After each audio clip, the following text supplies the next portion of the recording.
আমাদের মসজিদ কমিউনিটির ইয়াং সোসাইটির উদ্যোগে একটা মিনি টুর্নামেন্ট হয়ে গেল। ইনশাল্লাহ আমরা চাই প্রতি বছর এই টুর্নামেন্ট হোক। আমরা ছেলেদেরকে মাদক মুক্ত এবং সুস্থ শরীর গঠনের জন্য মূলত আমরা এই উদ্যোগটা নিচ্ছি। আজকের দলের চ্যাম্পিয়ন হয়েছে ফরহাদ একাদশ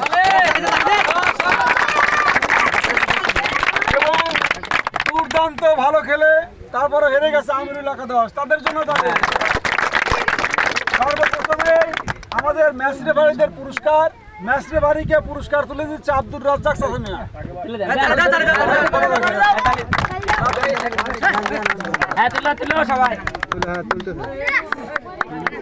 ঠিক আছে, এরপরে যথাক্রমে পুরস্কার নেবে আমাদের সমস্ত ম্যাচগুলো সুরক্ষিতভাবে পরিচালনা করার জন্য জাকারিয়াকে ধন্যবাদ।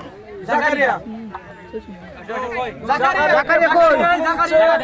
এনামুল একাদশের এনামুল টিম ম্যানেজার এনামুল।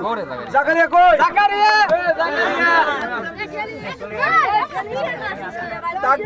রাস্তা দাও রাস্তা দাও।